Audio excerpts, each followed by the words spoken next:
Hey everyone, welcome to TG Garage Talks podcast. My name's Chachi Averett. I'm the host alongside Matt Vaught and the Godfather himself, Corey Smith. We are helping young men navigate the wilderness of their lives and their faith. Thanks for joining us. Let's get to it. Welcome into TG Garage Talks podcast. I'm your host, Chachi Averett. I am here with Matt Vaught and Corey Smith, and we're back together. How are you doing, fellas? Good. Great. Awesome. Hey, before we jump into all the podcast, Matt just got off of a sick trip with a bunch of dudes crammed into a cabin. We'll let him cap what he's coming off of. So we just got done a trip with a bunch of guys, college guys, just got done their second year of college, and we had them out here at the cabin for their first ever turkey hunt. Like literally first ever walking into the woods with a gun. So talk about terrifying. Here's everybody grab a gun. Let's go for a walk. Right. Like, so no, it was awesome. It was super fun. We did all like lots of safety. We did safety moms. Yeah. So Friday we got to do gun safety, and then like hunting safety, and then etiquette, and then all of, like kind of built, from there going forward. It was funny. So we were turkey hunting and they all thought they were like, oh yeah, we're just going to go out and kill turkeys. I was like, maybe not. Right. So they were in the game, and got close, which is exactly how I wanted. If somebody goes and kills it, I've got a guy coming in, for his first hunt tomorrow. I'm like, there's a little bit of me that's kind of like, if he kills on his like first day out, it's like, it's not going to, I'd love for him to be in the game and then get worked a little bit too. So no, it was a great trip. Guys were like, like sometimes guys just, they show up and you quickly learn like you end up having to like dial back the amount of freedom that you give guys. And then some guys show up and you're like, okay, I can trust these guys with this. And so these guys, man, really engaged, on the hunting side. And then we had some just super, super special, conversations at night with guys around the fire, and I won't share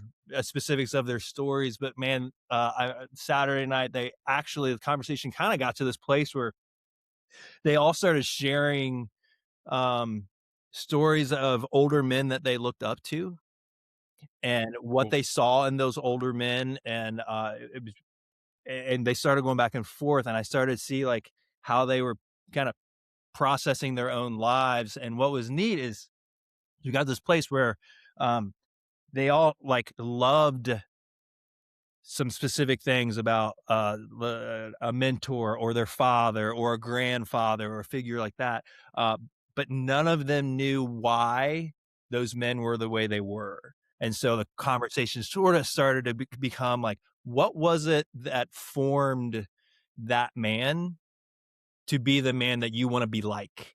So it's kind of, some really cool, like I felt like the Lord really showed up in those conversations, which is of course the bigger point. They had a ball. So really great. Fun trip. That's awesome. That's awesome, man. Yeah. I think we have to, at some point, we have to have a successful TG turkey hunt because we did a whole week with some dudes. No birds were harmed. Now we've done a weekend. But so there's a part of me that's like, man, I hope these dudes that are coming in just smoke 10 minutes in. But at the same time, for their own development and hunger, I want them to suffer a little bit in that, like the struggle of actual turkey hunting. We need to start doing TG squirrel hunts, or like something like, let's lower the bar. We're literally picking the hardest animal to kill in America, and like, let's go pheasant hunts, which is cool. No, it's fun. It's great. There's something unique about, there's a difference between taking a hike and then going hunting with a gun on your shoulder. Like the adventure, the danger piece to adventure is so necessary. And I think it really does change the dynamic of the conversations that guys are willing to engage in. So it's awesome. I loved it. Great job, guys. Love you guys. Sweet. Well, we've been talking a lot on the podcast about identity, belonging, purpose.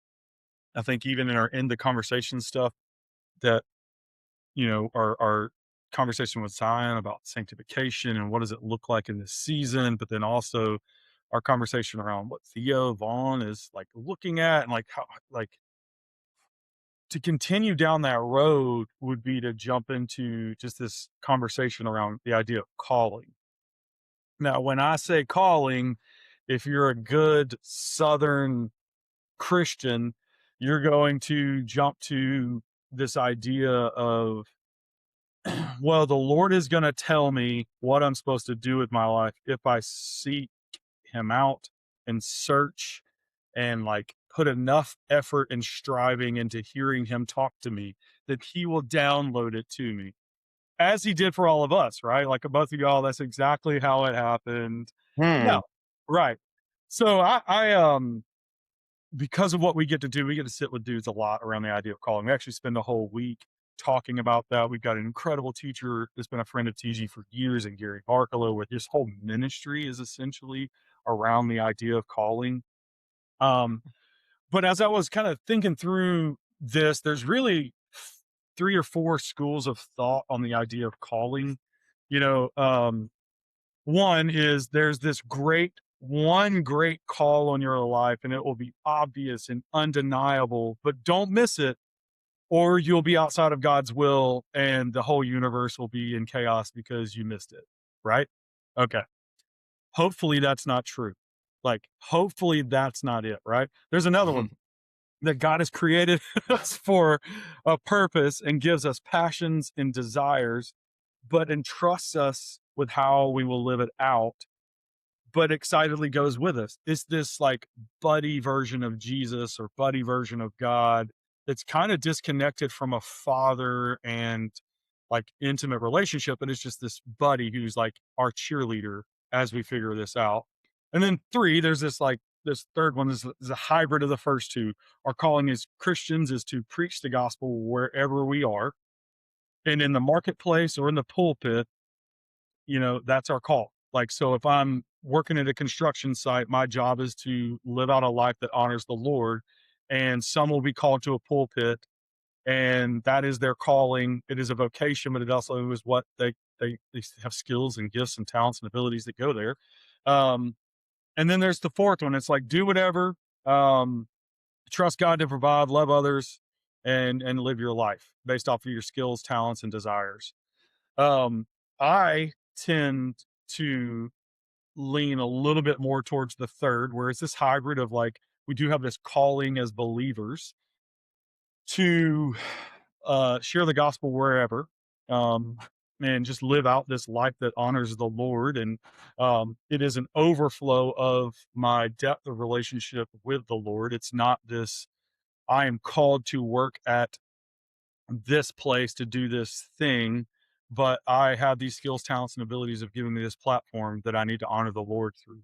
And He's opened doors and closed doors, but it is based on this intimate relationship with the Lord, whether that's in the pulpit, whether that's in the marketplace, whether that's, I mean, even, stay at home momming in those places, like has a seat at the table in that, like, hey, like you get to do that, man, be a great mom. Um, but I think when I was in my 20s, when I was coming out of school, and being told you can be whatever you want, but don't screw it up, get it right. There was this pressure, right? And so, Corey, what about you, man? When you think about calling, we get to sit with dudes all the time, right? We get to sit with them and help them figure it out. I mean, you think some of the questions like, who do you want to become? Who are you afraid you become? Like, those all can be put under this category of calling. Um, but it gets really messy, right? Because it's not just this, I got this job and it's definitely what it is. Maybe there's job opportunities that we shouldn't take or whatever. But when you were in your 20s, what did it look like for you? You're a Yeah. young man. Yeah, it's interesting. I can remember probably I'm probably more defined by the challenges and the struggles than the, well, quote unquote victories, whatever those are. But I can remember it being really difficult. I did my undergrad and my grad work in Richmond over the span of 6 years, and I can remember graduating, and it was really a struggle to be very clear about what I felt like God was calling me to. Um, and there was some shame that was obviously mixed in there where it was like, "Shouldn't I know? I've kind of been working on this for a while." And there was certainly the flavor of, like, um, that it was all up to me to figure out, and, like, even if I could just wrestle it to the ground, if I could seek God hard enough, whatever that means, but that, for the most part, like, it was a pass fail. It was like either I was going to really press in and get some clarity and have success, whether that was ministry or not. Um, there were a lot of different parts to that, but, there were certainly some, defining pieces of it that said, I was on my own and it was up to me to figure out. And um, I could pass fail, meaning like I could either, do a great job at this, or I could do a horrible job and kind of be outside of God's will or whatever that language would be. Basically, kind of have God's blessing or not. Mhm. And so, yeah, I mean, it was just so much pressure. And, like you said, Chach, we talking to guys all the time about, that season of life and trying to make decisions. And an occupation does kinda get rolled up in there, when we start talking about calling, which isn't completely all true. It is partly true of kinda just what you experience, but, um, yeah, I mean, I think for me during those mid-20s of just trying to make longer term decisions, like, I just didn't do it well, and, and I would've told my 24-year-old self a couple different other words of just hope and wisdom. So, Yeah, I think, the thing that's interesting, I mean, you've talked about this a bunch, but, like, the fact that you, from your other parts of your story, felt like you were on your own to figure it out. mhm, Well, that absolutely feeds into your story. I mean, the same for me. I felt like I was on my own to figure it out. Well, with all the wisdom of a 20-year-old, let me figure out what the next 65 years is supposed to look like, right? Like, it's not how it works. Matt, what about you, man? What did that look like for you? Man, talking about that spectrum that you were laying out at the beginning of the podcast, like I think where I grew up, I definitely had this feeling kind of on the far the far left, the first one, like um, that if I didn't get it right, um, I could miss it. And if I missed it, then I was gonna have a like I was gonna miss my calling. I got a I grew up in a pretty charismatic background, and I had this guy when I was 11-year-old prophesy over me that I was going to be preaching up and down the East Coast. Okay, so for me, thinking about as a young kid, all of a sudden I am going, oh gosh, I w- if I don't end up doing that, then I've missed my calling for my whole life. Like, so there's this destiny and you have to fulfill your destiny. And all of a sudden there becomes this not only um like pressure to perform and get there, but then like this fear on the other side of like, well, if I don't, then what does it what does that mean about my even my real relationship with my heavenly Father? Like, what does that Yeah. dynamic become, right? So I think for me early on, there was a lot of that pressure. Um, in reality, looking back, I think that as I have leaned in and taken steps of faith through my journey, the Lord has been really gracious and faithful. Um, I can remember after my freshman year of college, I felt like I was supposed to transfer. So I put in paperwork. Really, I wanted to be closer to my girlfriend. She was 4 hours away. And that was a little the weekends were hard. So I was like, I'm gonna transfer, go to VCU, be closer to her, all this stuff. And so I got to probably the middle of June. I had already been accepted to the other college, all that stuff. And I just felt like at the end of the day, getting to that point and going, gosh, I just don't feel like it's right. and, um, I think I'm supposed to go back to the same school that I was at, and I just don't I'm just gonna have to go with it, and it's like, that has been more of my conversations in figuring out. I wish it was like, oh, and here it is, and the God speaks from above, and you have this clarity. But for me, it's always been one of those like, man, I really feel like this is where we're supposed to be going.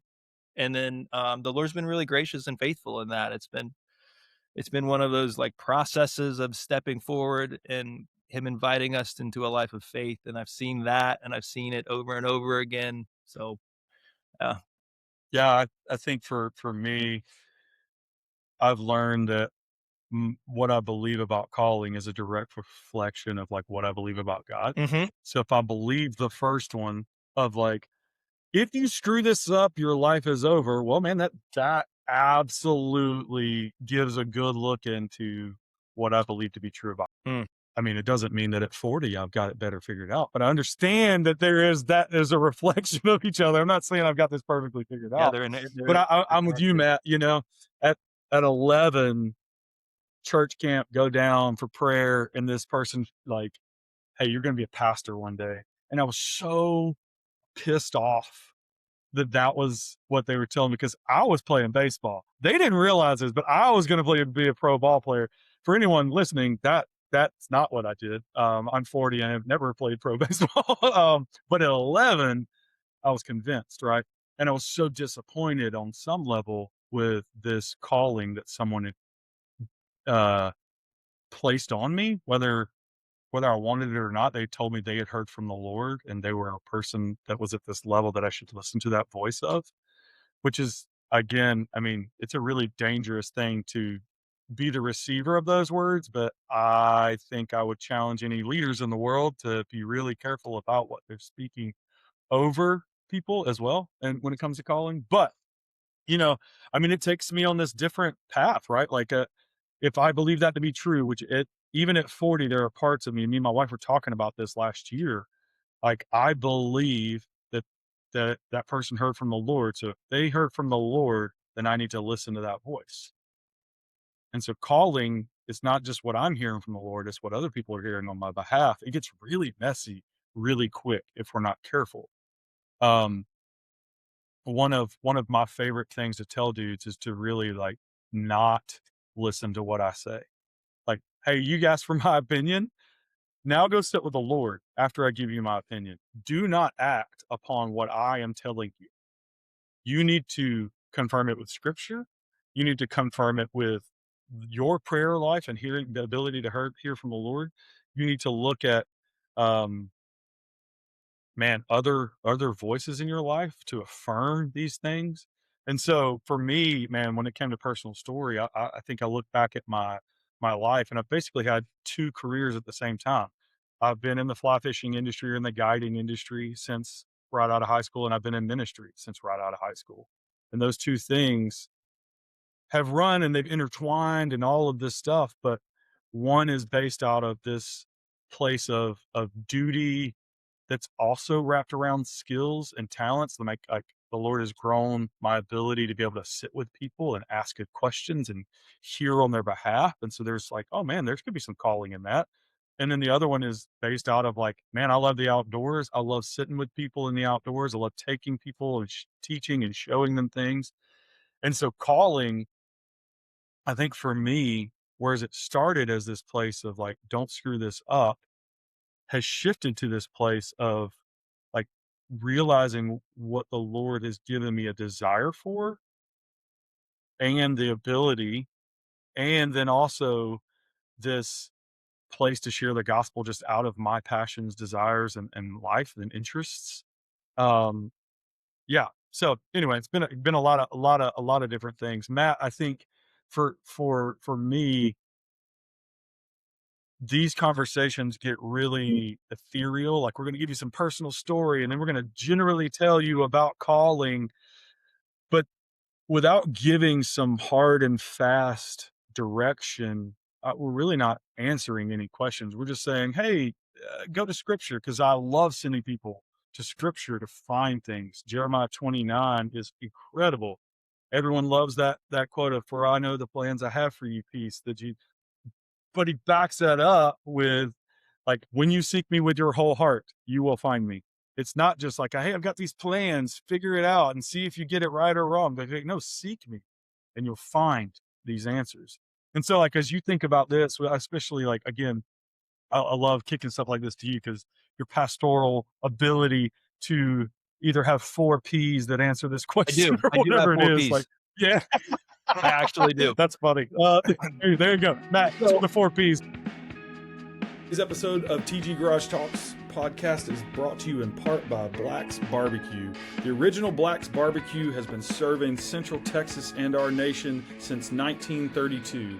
Ship barbecue nationwide at blacksbarbecue.com or visit in Central Texas. And you know, and another conversation we should have is like this has been a theme in both of our stories where somebody has spoken over us or given us a quote unquote prophecy or a word from the Lord. You get a lot of those in some certain Christian cultures, and how do you discern? How do you discern? Like, I do think that the Lord does speak through other people. And I do think that that scripture is authoritative in our life, right? So there are some really good ways to test uh, what you're hearing from other people, right? Like we love older men and speaking into younger men, right? Like that is a big deal. So how do you test those things that you're hearing from other people? That's another conversation I'd love to have. So Part 2. because a danger that can become very real in our lives is when we buy in wholeheartedly to one or two of these things. The danger can become we begin to confuse our purpose or our vocation or our job with our identity. And the reality is there is only one calling on your life that does not have a timestamp, and that's your calling to Jesus, right? Man, have you guys ever read The Call by Oz Guinness? Man, that's a good one. Okay. So if you are in this spot, so like you are trying to figure out what's next, right? Because most of the time we're in these positions where we're just trying to figure out what is the next step. What am I supposed to do? Man, especially if you're in that 18 to 25, like how many times do you get asked, "Hey, what are you going to do? Who are you going to be? What are you going to do? What's your major?" Like over and over. And it's not this the conversation we love to have these conversations about who are you becoming, not who you going to be, right? That's a very different conversation, and guys start to come alive with that. If you are in that place where you're looking to go, you're looking for the next step, the direction, if you're going, "Lord, where am I headed?" First of all, if you're asking the question, just to encourage you, uh, you're on the right track already because you're asking the question. That's what I always say, right? If guys are actually asking that question, those aren't really the guys I'm worried about. Their their heart's in the right place. The guys who aren't really asking it at all, that I start to go, "Oh, okay, let's back up." And if you are having if you are having those conversations with the Lord, here's maybe 4 things to think through. Just to help again, from myself, give my brain a little bit of direction in how as I process this. 4 P's. The first P is prayer. What's your prayer? What's your prayer life look like? Are you taking this to the Lord? Are you processing it with Him? Are you being real, honest? Are you having honest conversations? So the first one is prayer. The second one is passions. What are you, man? What gets you out of bed in the morning? What is your uh Chachi, we were talking about this earlier. What is the thing that you have a holy discontent for? Sometimes we have those and sometimes we don't, but man, if you do, that can be a clue, right? So prayer, passion.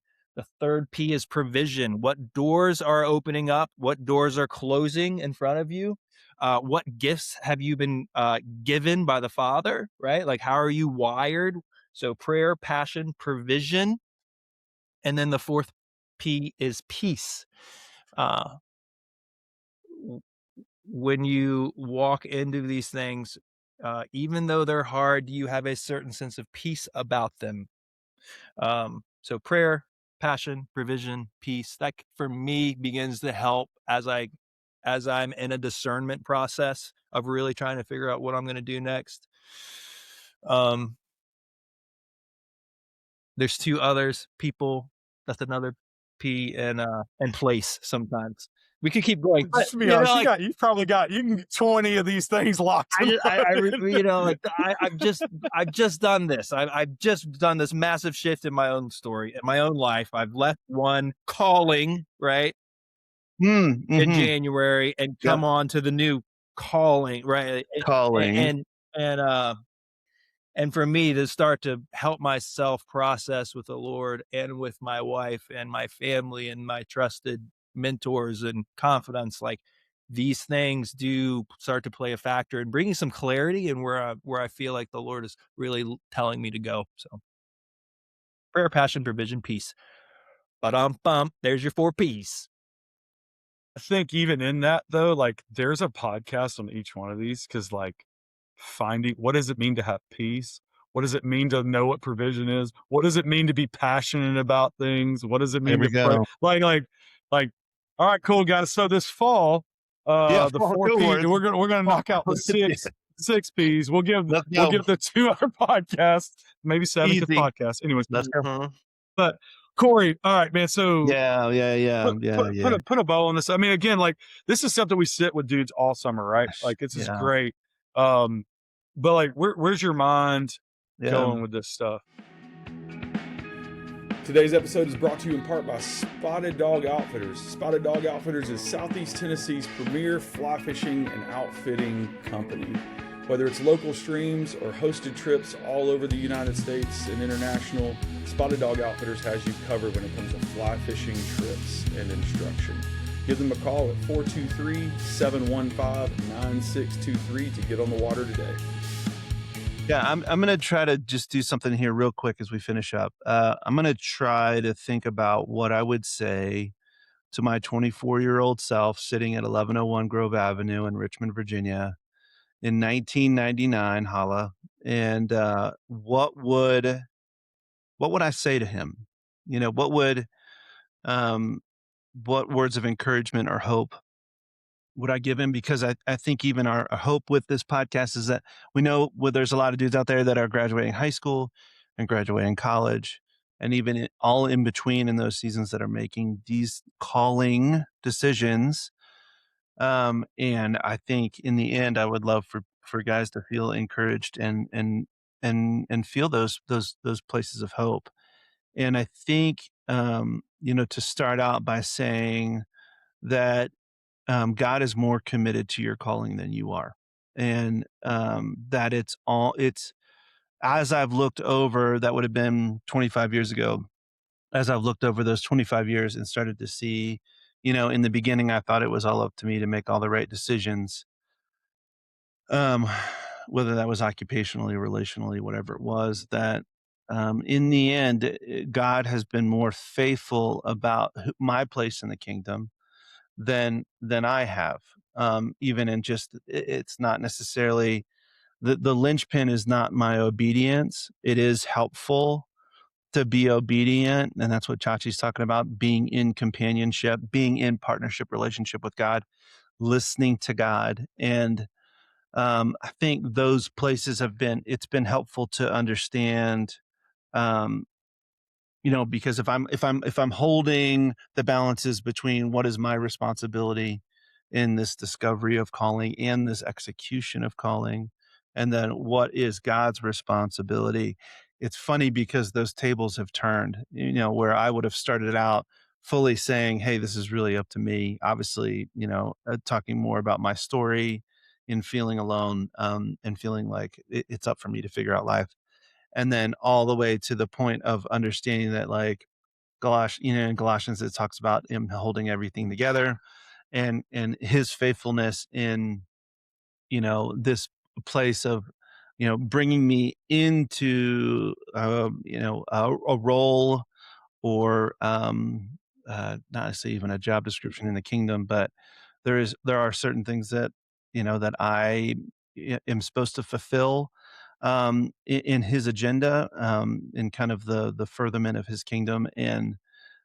it's if I could sit him down, I would say, would you just relax? Would you get close to God and listen to others and enjoy your life? Like, enjoy your walk with me every day, and we're going to be okay. Like, we're going to trust me. Like, I've got, there's this path ahead that maybe you can't see. That again, God is faithful in kind of offering his leadership, his guidance, and his companionship along the way. And knowing that it wasn't all up to me, but that I had a God that was willing to carry and to just lead me in that way would have been just so hopeful. And not that I didn't have a lot of people around me, I did, but there is just this squirmy place of our mid 20s, early 20s that, we're trying to save the world. Not bad, not bad at all. I think about Matt and Chachi, your guys' stories of being prophesied over in terms of being pastors. And I didn't have that, but I understand the pressure of that. And I understand, but it also got you to where you are today. And which I'm grateful because I get to hang out with y'all. And and yeah, so Chachi, bring us home. I mean, again, we're literally processing future podcasts on this podcast, I think we have 12. which is well, we at least have another series of 20. So guys, buckle Yeah. up. And Did you say, as you say, it's what got you here. I had a buddy of mine who, when we closed the organization that I started when I was in my 20s, he goes, "Man, what if you were never actually supposed to start this, but God is so about who you're becoming that he goes, all right, cool, we'll do it that way then." It's yeah, like, right, oh, yeah. and Mhm. it was one of those things. I was like, what do you mean? The thing I just spent 15 years doing, like, didn't mean anything, like, it was the wrong thing, but like, look at Yeah, all the right. fruit. And it really, I think what it did was it took the pressure off to get it perfect, because I feel like when it came to calling, I believed if I didn't get it wrong, then God couldn't use it. I mean, if I didn't get it right, sorry, God couldn't use it. And his whole point was like, dude, it doesn't, like, listen, Doesn't matter. take the pressure off. You are putting God in a box that you can control. And Mm, that is a really scary place to be, because if he's not big enough to be worshiped, then what are we doing? And mhm. so I think when it comes to calling, to just, yeah, to relax, definitely like you were saying, Corey, relax, and then move through the stuff that Matt was saying, whether it's prayer, it's passion, it's provision, it's peace. Move through those things and allow the Lord to reveal himself in a way that you couldn't even fathom going into it. So yeah, if you are a young man and you're like, man, I have no idea who I want to be, what I want to become, and you want to be surrounded with a group of older men, um, man, we've got some spots open. It is coming down to the wire for Tennessee. This will launch, and we're jumping to program, I think, like 4 days later, but we Yeah. still got space. If you hear We've it and you're like, I'll pack my bags and be there, we can make space. Um, and if not, Colorado's still got capacity as well. They start June 26th. And so reach out if you know a young man searching, send him our way. Thank y'all so much for jumping on today, guys. We literally just had to stop ourselves because we could have talked about this for hours, Mhm. um, because it's what we're passionate about, and because it is so hard to exactly give you the specific answer, that we just want to tell stories of watching ourselves take a step and God be like, well, okay, sure. Or like nailing it and knowing in the difference there. Man, thank y'all for joining us on the podcast today. This is TG Garage Talks podcast. We'll be back with you 2 weeks from now.